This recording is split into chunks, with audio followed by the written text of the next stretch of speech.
Sa mga maiinit na balita ngayong tanghali. Vice President Sara Duterte pinangunahan ng national kick-off ng 2024 Brigada Eskwela sa Carmen, Cebu. Mga nag-resign na opisyal ng DepEd pinayuhan ni VP Sara na manatili habang di tinatanggal ng bagong kalihim ng kagawaran. Armed Forces of the Philippines itinangging may nag-walk out ng mga general sa isang command conference noong July 4. Lumalalang mga krimen na iniuugnay sa operasyon ng mga iligal na pogo sa bansa. Sinimulan ng imbestigahan sa Kamara. Presyo ng manok sa merkado umabot na sa 200 pesos per kilo, bunsod umano ng mababang produksyon.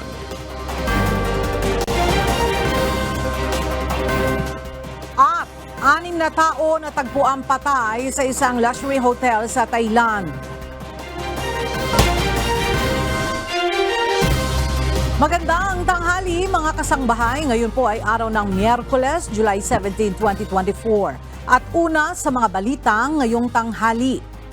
Nananatiling may majority trust at approval ratings sina Pangulong Ferdinand Marcos Jr. at Vice President Sara Duterte batay sa pinakahuling survey result ng Pulse Asia. Mula June 17 hanggang 24, nakakuha ng 53% approval rating ang Pangulo, 69% naman si VP Sara at 35% si House Speaker Martin Romualdez. Parehong tumaas ang approval ratings ni na PBBM at VP Sara sa National Capital Region o NCR na may dagdag na 14 at 12%. Nakakuha naman ng 52% trust rating si PBBM, 71% si VP Sara, 69% ang bagong upo na Senate President na si Senator Cheese Escudero at 35% si Speaker Romualdez. Hindi nagbago ang trust rating ni VP Sara kumpara noong Marso. Isinagawa ang survey sa 2,400 respondents. Mag-iisang taon na mula nang maitatag ang Maharlika Investment Fund na layong makapagbigay ng mas maraming kita sa pamahalaan. Sa ngayon, mayroon na itong sapat na kapital upang mamuhunan sa mga proyekto na magbibigay benepisyo para sa mga Pilipino. Isa sa target ng Maharlika Investment Corporation o MIC na unang paglaanan ng puhunan ang sektor ng enerhiya. Narito ang report ni Nel Mariboho. Nasa 75 billion pesos na ang kabuang capital contribution na nasa Bureau of Treasury para sa Maharlika Investment Corporation o MIC. At bago matapos ang taon 2024, inaasahan na masisimulan na ang paglalagak ng pamumuhunan nito sa ilang mahalagang sektor. Ayon sa President and CEO ng MIC na si Rafael Consing, tututok muna sila na mamuhunan sa mga mahalagang sektor dito sa Pilipinas. At kung magbunga na ito ng malaking kita, ay doon na lamang nila ikokonsidera na maglagak ng investment sa labas ng bansa. Lahat ng mga investment dito po sa Pilipinas, pagka kumikita na po yung kumpanya at meron na po tayong mga excess, at saka na po natin pwede yan ilabas sa Pilipinas so that we can invest abroad.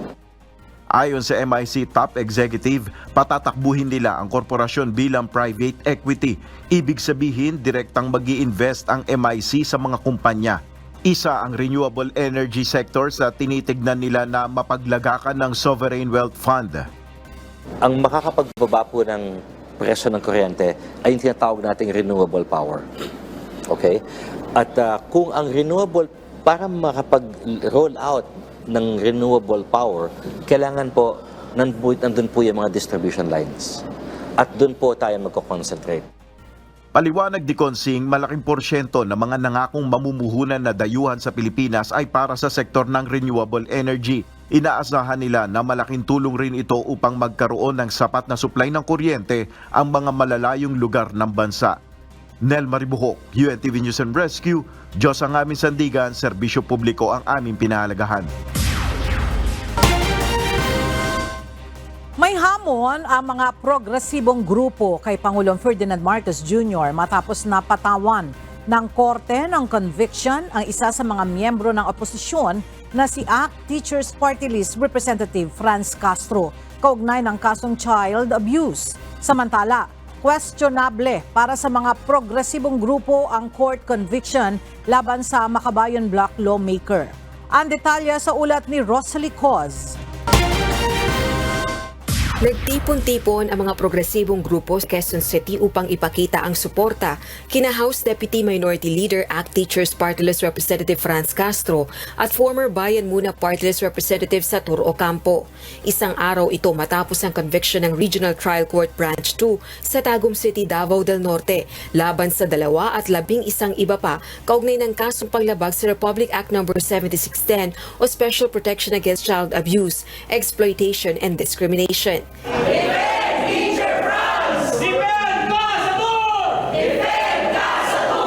May hamon ang progresibong grupo kay Pangulong Ferdinand Marcos Jr.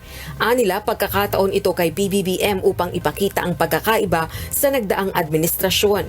In fact, isa itong pruweba na ang justice system ng Pilipinas hindi gumagana para sa mga oposisyon. Hindi gumagana para sa mga dissenters o aktivista. Ito ngayon ang mensahe kay President Marcos. Sinimulan ito sa panahon ni Duterte, gawa-gawang mga kaso, ibig sabihin ba, Mr. President Ferdinand Marcos Jr., ipagpatuloy mo yung ganitong klaseng polisiya ni President Duterte? O di wala pala kayong pinag-iba? Iaapela ng kampo ni Castro at Ocampo ang conviction ng korte laban sa kanila sa Court of Appeals. Ayon kina Castro at Ocampo, humingi sa kanila ng tulong ang mga guro sa Lumad School dahil sa pangharas umano ng paramilitary troops. Itinuturing nilang rescue mission ang insidente, subalit taliwas ito sa naging desisyon ng korte. Questionable naman para sa mga progresibong grupo ang timing ng paglalabas ng conviction laban kay Congresswoman Franz. Ito ay matapos magdeklara ang kongresista na tatakbo sa pagkasenador sa paparating na halalan. Tingin natin, hindi aksidente na lumabas ang ganitong desisyon, no, matapos kamakailan lamang ang anunsyo ng Makabayan na magpapatakbo ito ng buong dosing slate sa Senado. No, at ang unang-unang inanunsyong kandidato para sa Senado ay si Representative Franz Castro. Maging si Gabriela Women's Party List Representative Arlene Brosas, nagpahayag na ring tatakbong senador sa eleksyon. Pagtitiyak ng kongresista, hindi sila uurong sa gitna ng conviction ng korte laban sa isa sa kanilang mga kasamahan.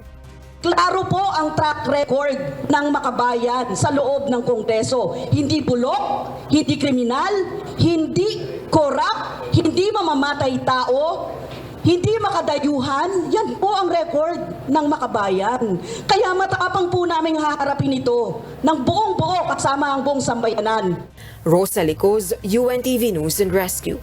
Diyos ang aming sandigan, serbisyo publiko ang aming pinahahalagahan. Aprobado na ng National Economic and Development Authority o NEDA Board ang pagbabago sa sakop ng Phase 1 ng Laguna Lakeshore Road Network Project o LLRN. Inaasahan na malaking tulong ang proyekto na ito lalo na sa mga residente ng National Capital Region, Calabarzon at Central Luzon. Mula sa Malacanang, makibalita tayo kay Nel Maribohok Live.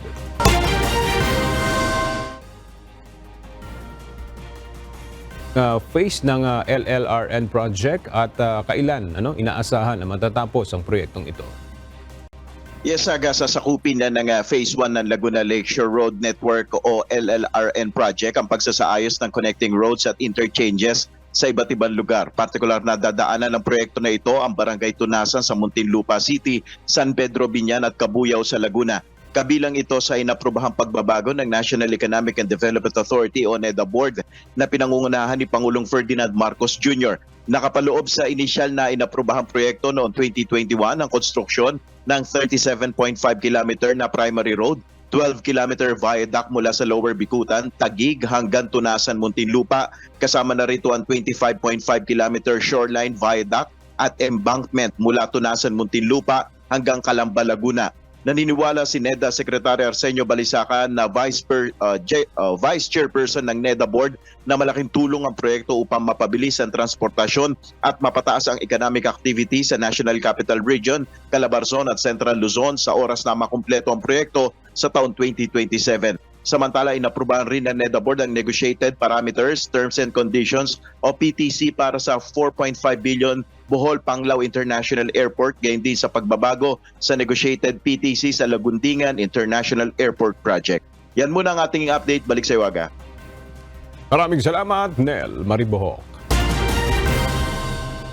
5 mataas na opisyal ng Kagawaran ng Edukasyon ay nagbitiw na sa kanilang posisyon kahapon, July 16, bago pa ang pagbabago ng pamumuno sa ahensya.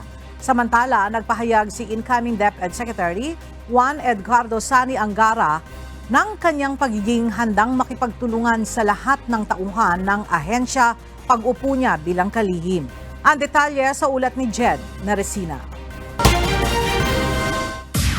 Nagpahayag si incoming Department of Education o DepEd Secretary Juan Edgardo Sani Angara na nagagalak siya at inaasahan na niyang makilala ang mga tauhan ng kagawaran sa darating na Huwebes. Ang assumption ko lahat professional diba? Basta nagtatrabaho ka sa gobyerno, may sinumpang oath tayo na maging professional, ibigay ang ating lahat ng kaya.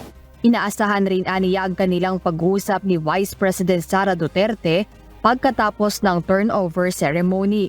Mag-uusap kami at yung pending matters sa departamento, ano yung mga pending na issues, ano yung mga dapat kilusan o aksyonan. Samantala, 5 mataas na opisyal ng DepEd ang nagsumite ng kanilang resignation. Isa na rito si DepEd Undersecretary at Spokesperson Attorney Michael Poa, na mismong si incoming DepEd Secretary Angara ang nag-anunsyo. Parang verbal pa lang sabi sa akin.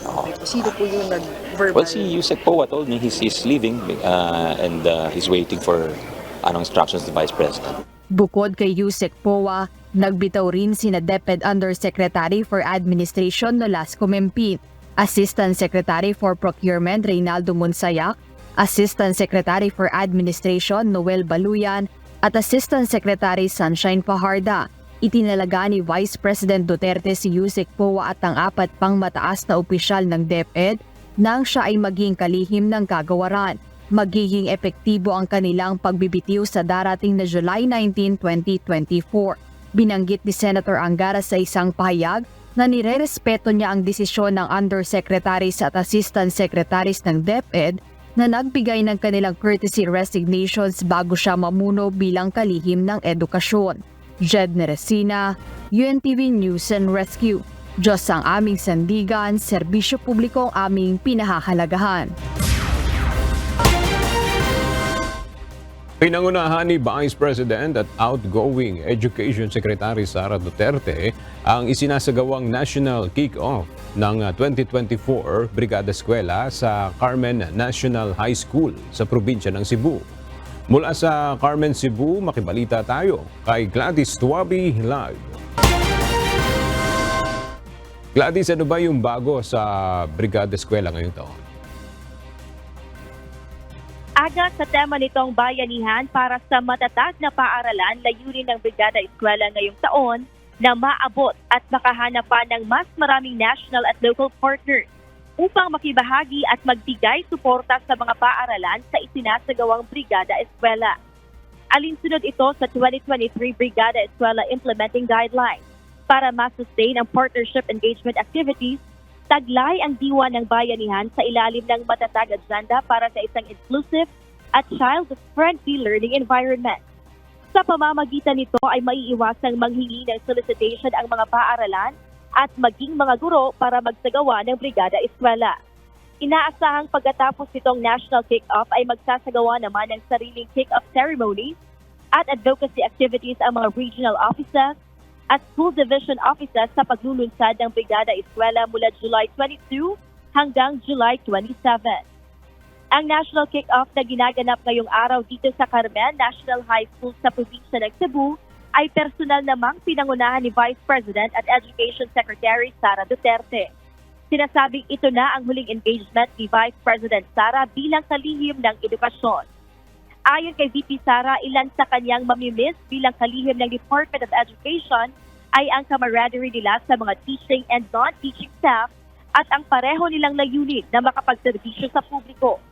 Aniya sa pagkakatalaga ni Senator Sonny Angara bilang DepEd Secretary, tiwala siya na alam nito ang mga dapat gawin para mapaganda ang kalidad ng ating edukasyon. Dagdag ni Vice President Sara, magkakaroon muna sila ng pagpupulong bago ang gagawing turnover bukas. Aga, yan muna ang ating update mula rito sa Carmen, Cebu. Balik sa iyo dyan. Maraming salamat, Gladys Tuwabi. Opisyal nang nagtapos kahapon ang 2024 Palarong Pambansa na idinaos sa Cebu City. Bukod sa paggagawad ng pagkilala sa mga nanalo, nabigyan din ng special awards ang mga delegasyong lumahok. I-turn over na rin ng Cebu City sa Ilocos Norte ang Palaro flag bilang susunod na host ng Palaro 2025. Sa kanyang talumpati, binati ni Vice President at outgoing Education Secretary Sara Duterte ang bawat atletang nakiisa sa taunang paligsahan. Sa lahat ng mga magagaling at disiplinadong atleta na lumahok sa Palarong Pambansa 2024, congratulations sa inyong lahat. Delikadong gamitin at walang pwedeng panagutin. Yan ang binigyang diin ng Department of Trade and Industry o DTI kaugnay ng mahigit 33,000 iligal na home appliances na nakumpiska sa magkakahiwalay na operasyon sa Valenzuela, Cavite at Bulacan. Narito ang report ni Asher Cadapan Jr. Definitely ito, kontrabando. Illegal. Ipinirsinta ng Department of Trade and Industry o DTI ang ilan sa mga nakumpiska nilang illegal na home appliances. Ayon sa ahensya, natuklasan nila ang mga naturang kontrabando sa magkakahiwalay na operasyon sa Valenzuela City, Plaridel, Bulacan at Tanza, Cavite. Sa kabuuan ay nasa 33,000 ang nakumpiskang illegal na appliances kung saan pinakamarami ang nakuha sa Tanza, Cavite. Umabot ng 25 milyong piso ang halaga ng mga kontrabando. Ilan sa mga hindi lehitimong gamit na ito ay mga induction cooker, electric kettle, electric rice cooker, food processor, electric blender, washing machine, electric fan at electric oven. Ayon kay DTI Secretary Alfredo Pascual, karamihan sa mga ito ay galing sa ibang bansa at iligal na naipasok sa Pilipinas. Ito ang katibayan na ang mga produktong ito ay galing sa labas ng Pilipinas. Dahil ang label sila, mukhang Chinese characters. Paliwanag ng DTI, isa sa mga unang paraan upang malaman kung lehitimo ang mga produkto ay kung may kaukulang label ito. Kabilang na rito ang sticker mula sa Philippine National Standards na maaaring iscan gamit ang ICC Mobile Verification System app para malaman kung lehitimo ang produkto. Nagbabala naman ang kagawaran sa mga tumatangkilik ng mga ganitong produkto dahil hindi ito ligtas gamitin. Wala rin anilang maaaring papanagutin sa oras na magkaroon ng sakuna dahil walang kaukulang label ang mga produkto. Walang label, no? Kung sino gumawa niyan, anong mga specifications ng produkto. So doon pa lang, ang mga consumers dapat mabigyan na ng warning na huwag silang panadala dahil mura. Ang nakataya naman dito ay yung kapakanan nila, no? Yung buhay nila. Kung magkakaroon ng disgrasya, kamukha nung nangyaring sunog na isang appliance na most likely uncertified. Nagbabala rin ng kalihim sa mga nagbebenta ng mga illegal na home appliance kabilang na ang gumagamit ng online platforms. Maaring pagmultahin ang mga retailer ng 25,000 pesos kada uri ng produkto habang 50,000 naman ang sa distributor. May mga retailers na kumukuha sa kanila, sabihin, mura to. Tapos i-retail nila, pag na-confiscate naman natin sa retailer, sino iipit? Yung retailer. Dahil kung nabayaran na nila yun, sila mawawalan. Ayaw din naman nating mangyari yun. Pero wala tayong magagawa kundi enforce natin yung batas.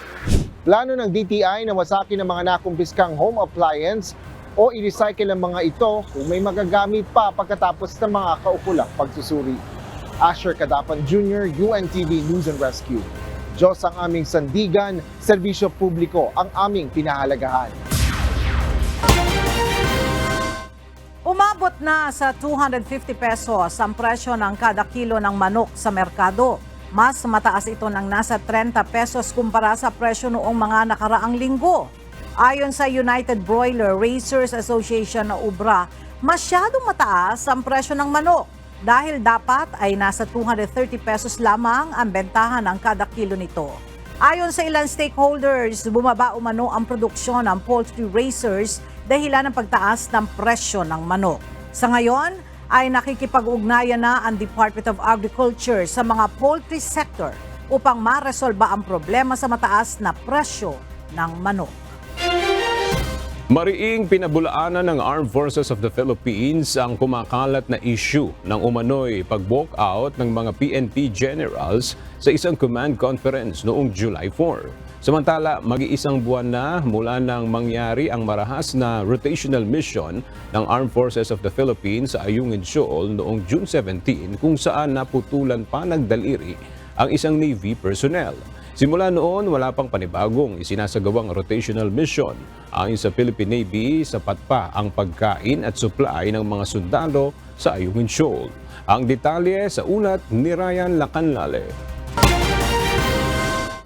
Mariing itinanggi ng Armed Forces of the Philippines ang lumulutang na issue na may mga AFP General umano na nag-walk out sa isang command conference ng isang mataas na opisyal ng bansa noong July 4. If you're referring to the command conference, that's fake news, no? I was there personally. There's nothing of that sort that happened. It was a very professional change of ideas and discussion, and there was also a lot of updates that was given. It was all positive, ended on a positive note. Pawang Marites warfare umano ang mga ganitong issue. That is 50% fabrication, 50% imagination, 100% false. The AFP, senior officers, and the entire organization for that matter conducts itself with the highest level of professionalism. Payo ni Rear Admiral Trinidad, maging maingat sa mga nakakalap na impormasyon at tiyakin muna ang source nito. Sa ngayon, anya ay intact ang chain of command ng Armed Forces of the Philippines at Department of National Defense. Samantala, may sapat pang supply ang mga sundalong nagbabantay sa BRP Sierra Madre sa Ayungin Shoal. Ito ang tiniyak ng Philippine Navy sa kabila ng mahigit isang buwan na mula nang huli silang magsagawa ng RORE mission. They have sufficient supplies. Their morale is sky high. Una sa lahat, again, I would like to emphasize the support given by our kababayans. Maraming salamat sa ating mga kababayan sa support na pinakita nila sa ating mga kasundaluhan sa West Philippine Sea. Mula noong June 17 kung kailan hinarang, binangga at pinagnakawan ng Chinese Coast Guard ang mga rigid-hulled inflatable boat ng Philippine Navy na maghahatid sana sa mga tauhang papalit sa BRP Sierra Madre ay hindi pa muling nakakapagsagawa ng RORE mission ng AFP. So after the June 17 incident, wala pa tayong nagawang RORE. We're still in the planning stage right now. Wala pa. The last activity was the evacuation. Unang linggo pa ng Hunyo nang huling makapagsagawa ng supply mission sa BRP Sierra Madre sa pamamagitan ng airdrop. Tumanggi namang magbigay ng detalye sa susunod na RORE mission ng Philippine Navy. Ayon kay Rear Admiral Trinidad, nasa kamay na ito ng Western Command kung kailan at paano ito isasagawa. Isa sa kinokonsidera ng AFP sa pagsasagawa ng RORE ay isabay sa Multilateral Maritime Cooperative Activity o MMCA kasama ang mga kaalyadong bansa. All options are being discussed on the planning table. Once finalized, this will be submitted for approval and you will be informed appropriately of the next activity. Ayon pa kay Trinidad, patuloy nilang babantayan ang mga barko ng China sa West Philippine Sea. Base sa kanilang monitoring, bumaba ang bilang ng mga barko ng China kumpara sa nakalipas na isang buwan. Posibleng epekto ito ng bilateral consultation mechanism na isinagawa sa pagitan ng Pilipinas at China. Based on the numbers, for the past 1 month we have seen a decrease. Last week, we had 94, the previous week, 95, this week, 104. So that's only a very slight increase compared to the previous month. If ever this is related to the BCM talks, it still remains to be seen. Ryan Lacanlale, UNTV News and Rescue, Diyos ang aming sandigan, serbisyo publiko ang aming pinahahalagahan. Malaki na ang nawawalang kita sa mga mangingisdang Pilipino malapit sa Scarborough Shoal dahil sa fishing ban ng China sa ilang bahagi ng West Philippine Sea. Ayon sa grupong pamalakaya, nasa 60% na umano ang ibinabasa kita ng mga ito kada palaot ng mga ito. Kung dati anya ay nakakapag-uwi pa ng nasa 10,000 piso ang mga mangingisda, ngayon ay halos hindi pa aabot sa 4,000 kada punta sa Scarborough o Panatag Shoal. Sinabi pa ni Pamalakaya Zambales Provincial Coordinator Joey Marabe na tumindi ang presensya ng Chinese vessels mula nang inilagay sa ilalim ng fishing moratorium ang ating territorial waters. Inaasahan tatagal ang fishing ban hanggang September 16, 2024. Patuloy ang paghahanap ng mga otoridad kay Kingdom of Jesus Christ leader Apollo Kibuloy at 4 na kapwa-akusado sa kasong sexual and child and sexual abuse and trafficking. Ngunit ayon sa Philippine National Police, may maganda na silang impormasyon sa kinaroroonan ng mga ito. Katunayan, ilan umano sa mga tipster ay nagpapakilalang miyembro mismo ng samahan na pinamumunuan ng pinaghahanap na religious leader. Narito ang report ni Lea Ilaga. Well, maraming info kung saan-saan. But again, mukhang we are on the right track here. Okay? We are on the right track. Hindi ko na muna sasabihin kung saan. Okay? Maraming Basta salamat, we are on the right sir. track. May tinututukan ng impormasyon ang Philippine National Police sa posibleng kinaroroonan ni Kingdom of Jesus Christ leader Apollo Kibuloy at 4 na co-accused nito. Ayon kay Interior and Local Government Secretary Benhar Abalos, marami na ang nagpapadala ng mga impormasyon sa PNP matapos na ilabas ang reward money para sa paghahanap sa mga akusado. 10 milyong piso ang alok na reward sa makapagbibigay ng impormasyon para maaresto si Kibuloy, habang tig-1 milyong piso naman sa mga co-accused nito. Yes, yung mga ganong bagay. Yung mga sightings, kung saan siya ngayon, mga kasama niya. Yes. May natanggap na rin umano silang impormasyon mula sa mga nagpapakilalang miyembro ng religious group na pinamumunuan nito. Kailangan lang aniya itong i-verify para makasigurado kung nagsasabi sila ng totoo. Hindi malayong mangyayari yun. Hindi malayo. No? Meron, pero you have to filter eh. Kasi magmula nung nag-ano tayo, yung nangyari, itong nga kay Ginang Canada, nangyari ito dahil nga because of this mga information na nagsabi. Kinumpirma rin ni Secretary Abalos na mayroong ilang pribadong individual na nais na magbigay ng dagdag na pabuya sa sino mang makapagtuturo sa kinaroroonan ng grupo ni Kibuloy. Well, merong iba. Pero nga ako, alam mo, naging controversial nga ito eh. Kaya nga sinabi ko, kayo na lang magsalita. No? Kung talagang gusto nyo pang tumulong, wala naman problema. Pero kamukha ng sinasabi ko nga, mas malaking bagay ang impormasyon talaga na mas makakadiin at makakatulong. Noong Webes, nahuli ng mga tauhan ng PNP sa Davao, si Pauline Canada, isa sa co-accused ni Kibuloy sa kasong qualified human trafficking, sexual at child abuse.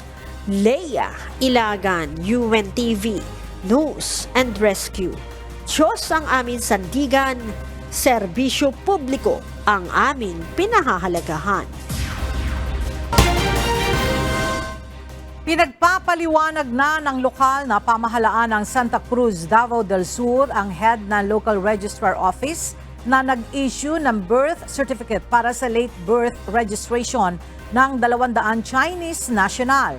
Samantala, iniimbestigahan na ng National Bureau of Investigation o NBI Region 11 ang mahigit 1,000 birth certificates na in-issue ng Local Registrar's Office sa naturang bayan.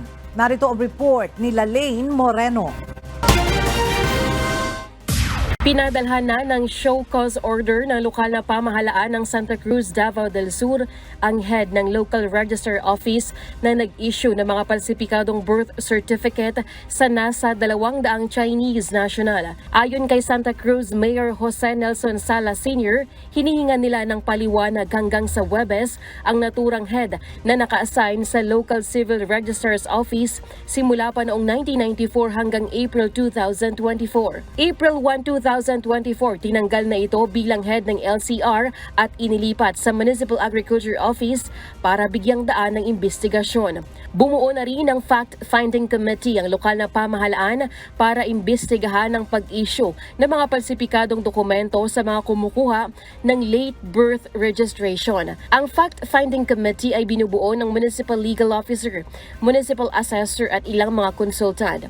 Ayon pa kay Mayor Sala, simula 2016 hanggang 2024, mahigit 1,000 birth certificate na ang inisyu sa late birth registration. Isa-isahon yun mo na, ang tuloy mong lugar, at tanaw mo tanan. So, napako sa 2016, kanang ginasulti nila diya, nga 200, dili pa na mao.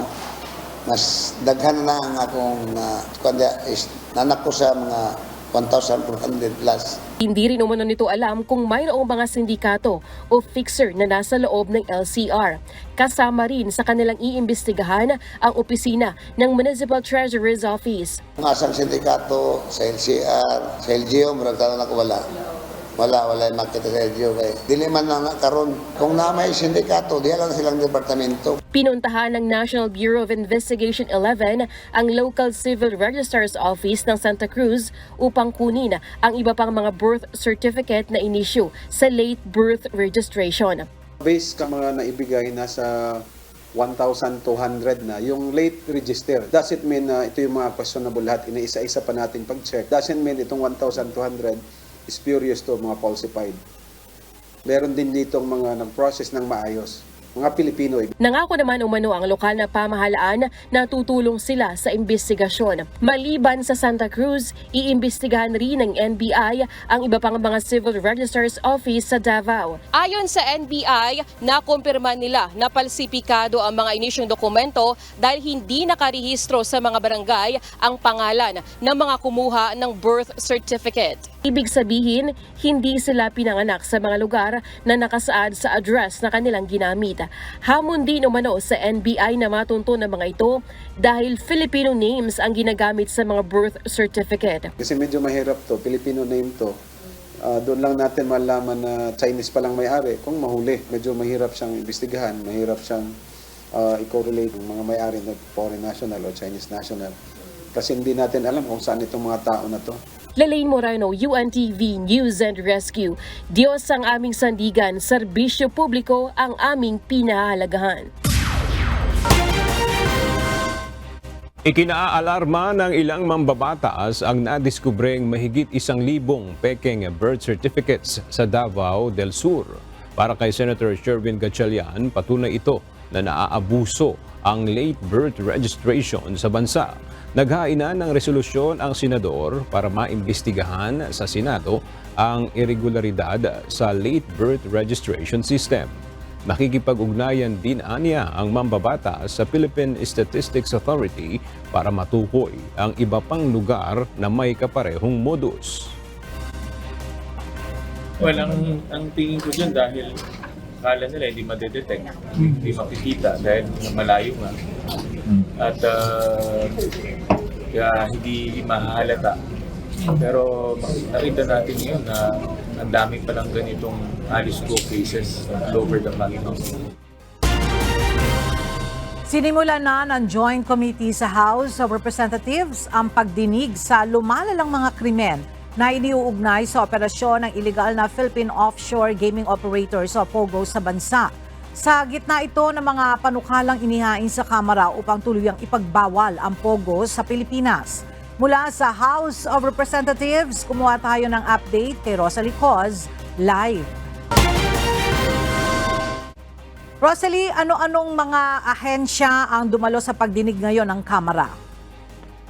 Ella, dumalo ang iba't ibang ahensya ng pamahalaan sa motu proprio inquiry ng House Committee order and safety at games and amusements sa pagtindi ng kriminalidad na iniuugnay sa illegal na operasyon ng Philippine Offshore Gaming Operators o POGOs. Kabilang narito yung Philippine Amusement and Gaming Corporation o PAGCOR, Department of Justice, National Bureau of Investigation, Philippine National Police, Presidential Anti-Organized Crime Task Force, National Security Council, Anti-Money Laundering Council at iba pa. Present din ang ilang local government officials na nakakasakop sa mga lugar kung saan may ni-raid na POGO hubs guys sa Bamban, Tarlac at Porac, Pampanga. Ipinag-utos ni House Speaker Martin Romualdez na imbestigahan ang mga krimen at iligal na aktibidad na iniuugnay sa illegal POGOs. Sa gitna ito ng mga nakahaing panukalang batas dito sa Kamara upang tuluyang ipagbawal ang POGO sa bansa. Subalit ang posisyon ng liderato ng Kamara ipatupad ng mahigpitang batas kaugnay ng POGOs. Samantala kabilang din sa mga humarap sa pagdinig ang ilang rescued workers sa Bamban, Tarlac at Porac, Pampanga. Ang mga ito nagmula pa ng China, Malaysia at Vietnam. Meron ding tumistigong Pilipinang na-rescue mula sa isang cyber scam sa Myanmar at inihayagang operasyon na napasukang love scam at mga naranasan nito. Balik sa iyo, Ella. Alright, maraming salamat, Rosalie Coz. Hindi pinagbigyan ng Korte Suprema ang hiling ni suspended Bamban Tarlac Mayor Alice Guo na maglabas ng Temporary Restraining Order o TRO upang patigilin ang pagpapatupad ng sabina ng Senado. Sa naturang petisyon, nais din ni Guo na pagbawalan ang Senado na obligahin siyang dumalo bilang resource person sa mga pagdinig nito. Samantala, inatasa naman ng Korte Suprema ang Senado kasama si Senator Risa Ontiveros na sagutin ang petisyon ni Guo. Samantala, araw ang ibinigay ng SC sa mga respondents para makapagsumite ng kanilang komentaryo. Dalawang bank accounts na kasama sa isinumite ni dating Congressman Edgar Erice sa Commission on Elections o COMELEC ay napatunayang peke. Nauna nang sinabi ni Erice na kay COMELEC Chairman Garcia umano ang mga nasabing bank accounts. Narito ang report ni Dante Amento. Sa pagharap ni Commission on Elections o COMELEC Chairman George Erwin Garcia, sa kapisanan ng mga broadcaster ng Pilipinas o KBP kahapon, binanggit nito ang isyu ng pagsusumite ni dating Caloocan City Congressman Edgar Erice ng dokumento sa kanyang tanggapan noong isang araw. Laman nito ang umano'y 14 na offshore at local bank accounts na nakapangalan kay Garcia. Ito po'y natanggap ko na Bahamas Files kung saan nakalagay po doon na isang COMELEC officials ang nakatanggap ng $1,000,000 mula sa South Korea, allegedly from Miro. At ito ay meron pong 14 foreign accounts, ang isang COMELEC official. Pero nanindigan si Garcia na peke ang lahat ng ito. Sa katunayan, batay sa certification na inisyu ng Land Bank of the Philippines at Metrobank, sinabi ng mga ito na hindi umiiral o fake ang account na nandoon sa ibinigay ni Erice. Inaasahan na maglalabas din ng certification ang mga natira pang bangko dito sa bansa ngayong araw. At yung apat, nagsabi na sa amin, mag-i-issue sila ng certification, peke yung accounts na ni-inquire nyo sa amin. And yet, nakukumpel akong sumagot sa mga akusasyon na hindi verified. Dagdag pa ni Garcia, patunay ito ng umiiral na demolition job sa COMELEC at isang grupo ang nasa likod nito bagamat hindi pa niya pinangalanan dahil sa investigasyon ng National Bureau of Investigation o NBI. Nakukumpel ako sapagkat kinakailangan ng paliwanag ng sambayanan at kinakailangan isave ko ang integridad ng institusyon. Napakahirap po ng ganon. Kaya nga po ang challenge ko, ako nanumpa, sana i-challenge mo natin yung mga nagkakasapan, paan nyo rin. Dante Amento, UNTV, News and Rescue. Diyos ang aming sandigan, serbisyo publiko ang aming pinahahalagahan. Nagpahayag ng buong suporta ang Commission on Elections kay COMELEC Chairman George Erwin Garcia sa gitna ng mga pang-aataking ibinabato sa opisyal. Ngayong araw, buong pwersang nagsama-sama sa COMELEC Central Office ang lahat ng kanilang regional directors at mga manggagawa ng komisyon bilang suporta kay Chairman Garcia. Mula sa Maynila, makibalita tayo kay Dante Amento live. Dante, ano yung mensahe kay Chairman Garcia nitong mga kasamahan niya sa COMELEC? Magandang tanghali. Agas na ngayon nga ay patuloy pang nagtitipon-tipon itong mga opisyal, mga kawani at manggagawa ng Commission on Elections dito sa kanilang main office sa Intramuros, Manila. Ito ay sa pangunguna ni Chairman Garcia.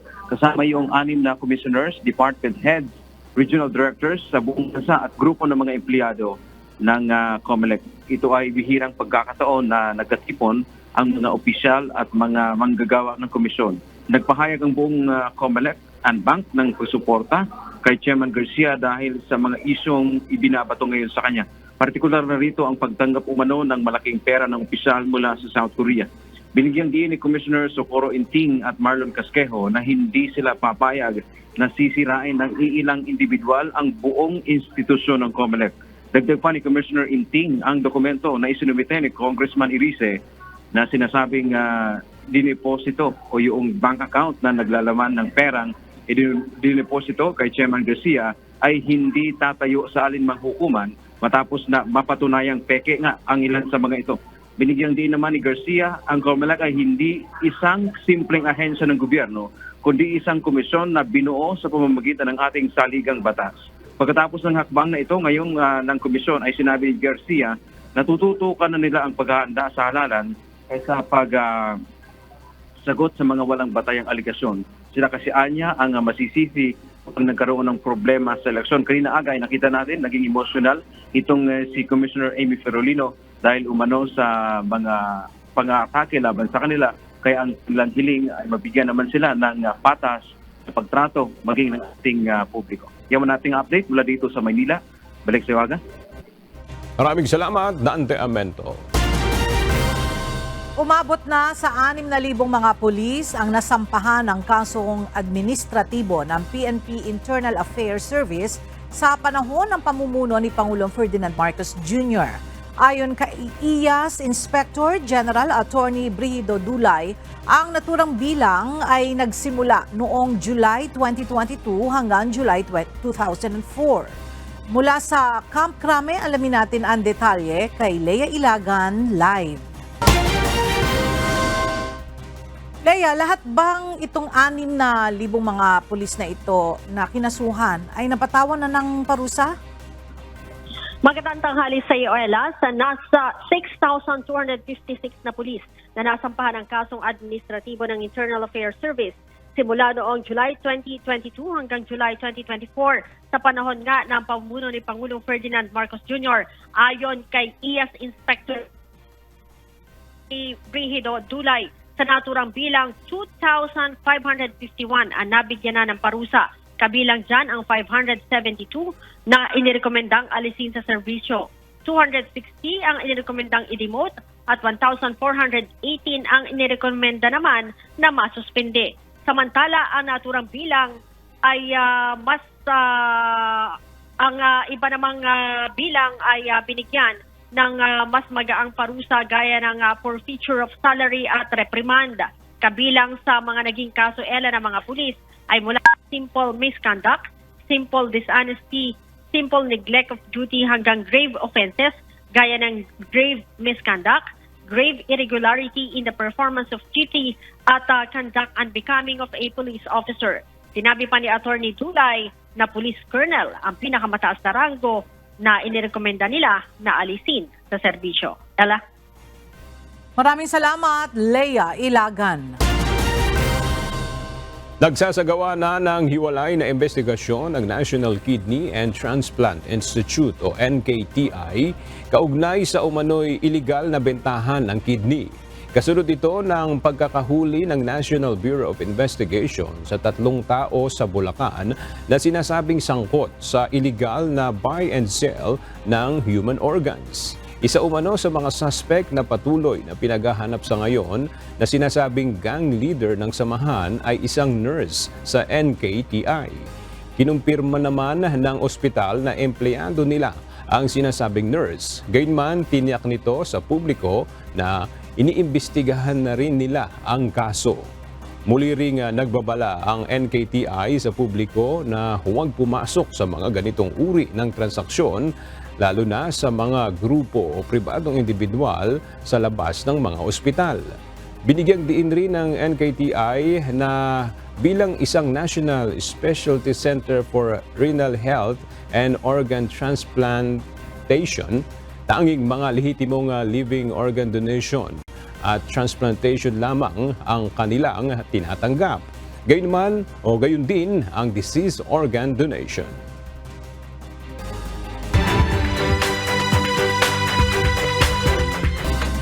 Isinailalim na rin sa state of calamity ang Cavite City matapos ang matinding pinsala ng sunog na sumiklab sa Badjao, Dalahican noong July 14. Base sa mga larawang ibinahagi ni Cavite City Mayor Denver Chua, makikita kung paanong tinupok ng apoy ang mga bahay na ipinundar ng mahigit na 900 mga pamilyang naninirahan sa lugar.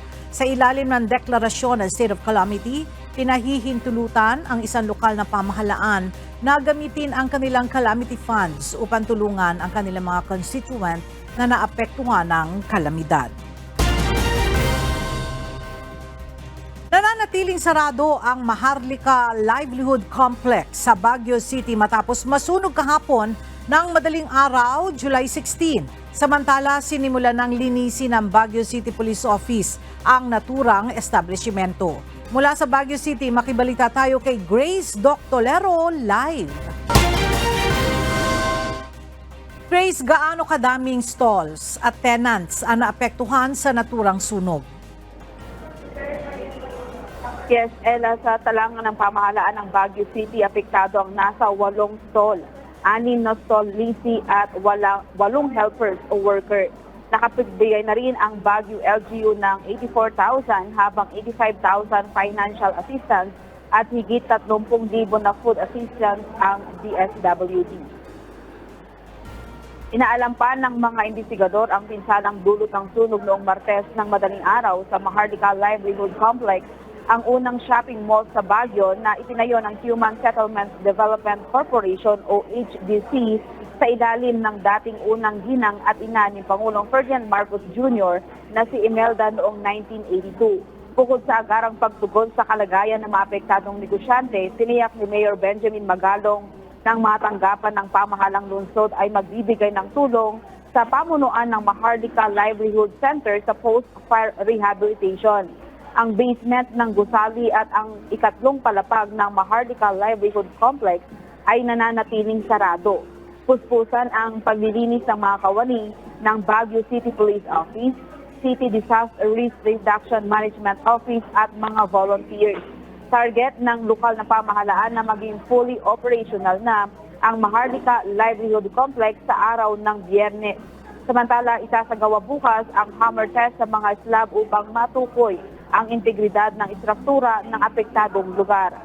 Pinasalamatan naman ng alkalde ang lahat ng mga tumugon at mga tanggapan na nakiisa sa pagsugpo at pagsusumikap sa pagtugon, sa paglilinis at pagsasaayos sa naturang gusali.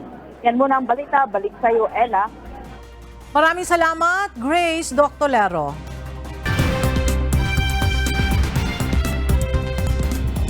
Pinaigting na ang seguridad para kay Donald Trump sa mga nakalipas na linggo dahil sa umano'y Iranian plot na puksain ito batay sa national security officials. Batay din sa mga opisyal, walang nakikitang koneksyon ang umano'y Iranian plot sa assassination attempt laban sa dating presidente noong Sabado, July 13 sa Pennsylvania. Gayunman, ipinagtatakang sa kabila ng mahigpit na seguridad, nakaakyat pa rin sa bubong ng isang gusali ang gunman na si Thomas Matthew Crooks, 20 years old, at nakapagpaputok ng baril 130 meters lamang ang layo mula kay Trump. Ipinag-utos na ni US President Joe Biden ang independent review sa ipinatupad na seguridad sa rally, samantalang iimbestigahan din sa Kongreso ang Secret Service.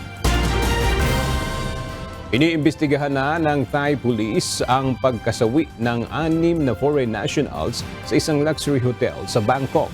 Pinaghihinalaan ng mga tauhan ng pulisya na nilason ang mga ito. Pinaghahanap na rin ng mga otoridad ang isang taong may koneksyon sa insidente. Nag-check-in sa Grand Hyatt Erawan Hotel sa Bangkok ang 6 na biktima na pawang may lahing Vietnamese at may US passports ang 2 rito.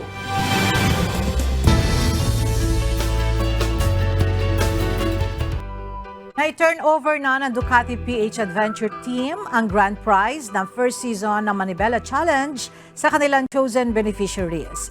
Gagamitin ng 2 charity group sa pangtustos sa gastusin ng mga pediatric cancer patients at livelihood program ang napanalunang 500,000 pesos. Nagkapagbigay naman ng inspirasyon sa grupo ang experience nila sa Manibela Challenge upang lalo pang tumulong sa mga nangangailangan. Narito ang report ni JP Nunez.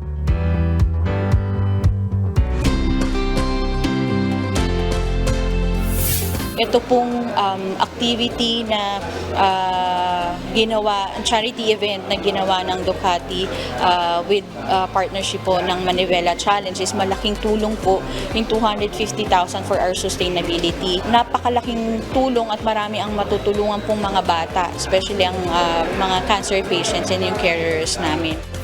Tinanggap na ng Bahay Aruga Incorporated ang 250,000 pesos na bahagi ng napanalunan ng winning team na Ducati PH sa first season ng Manibela Challenge. Nagpasya ang grupo na 2 charity group ang paglaanan ng premyo upang mas maraming makinabang. Ayon sa board member ng Bahay Aruga, magagamit nila ang 250,000 pesos para tulungan ang mga pediatric cancer patients na kanilang kinukupkup. Noong 2014 pa nagsimula ang Bahay Aruga. Ang layunin ng grupo ay kupkupin sa isang tahanan ang mga batang may cancer at mga magulang o guardian nito habang sila ay nagpapagamot sa Philippine General Hospital. Sinasagot ng Bahay Aruga ang gastusin sa tutuluyan ng cancer patients at kanilang mga pagkain. Kaya naman ang 250,000 pesos na mula sa Manibela Challenge ay malaking bagay para sa kanila. Lahat po ng aming kinukupkup dito is nag-undergo po ng treatment sa Philippine General Hospital. So ilan po sa kanila is nagki-chemotherapy, radiations, yung mga check-ups nila, treatments na ginagawa for mga cancer patients. Samantala sa Nazarene Compassionate Ministry naman, ibinigay ng Ducati PH team ang kalahati ng premyo. Ayon sa grupo, gagamitin nila ang naidonate na 250,000 pesos para sa pagbibigay ng livelihood sa mga byuda at mga kababaihan. Meron kami nasimulang programa sa livelihood. So bawat area na kung saan meron kaming community, binibigyan po namin sila ng small scale livelihood lang like goat livelihood, tapos yung paggawa ng mga basahan, binibigyan namin sila ng puhunan. Bukod sa 500,000 pesos, nagdagdag pa ng personal na tulong ang Ducati PH team ng tig 50,000 pesos na donasyon sa 2 grupo matapos nilang marinig ang mensahe ng mga beneficiary kung saan makakarating ang halagang napanalunan sa Manibela Challenge. Ayon kay Ducati PH, CEO and President Toti Alberto, dahil sa konsepto ng Manibela Challenge na hindi lang riding kundi meron ding charity events, kapag meron silang mapapanalunang salapi ay ibabahagi nila ito sa mga charity group. Guys, let's look for events na merong cash prize. Tapos let's make it a point na a percentage of it bigay natin sa charities. Kung tutuusin anya ay hindi nila problema ang salapi, kaya marapat lang anyang magbahagi din sila sa mga kababayan nating nangangailangan.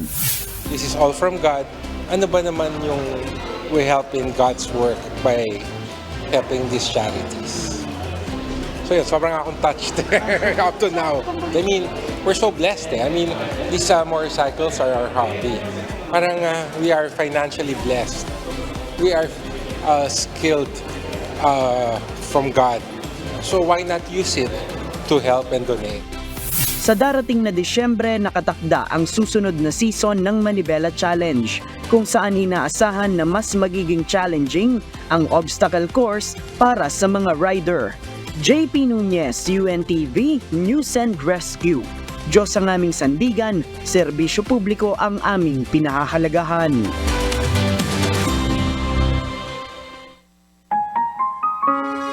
At sa ating pong iiwang mga salita ng Diyos na ating sandigan mula sa Aklat ng Kawikaan, Kapitulo 28, versikulo 9, na nagsasabi, "Siyang naglalayo ng kanyang pakinig sa pakikinig ng kautusan, magiging ang kanyang dalangin ay karumalduman."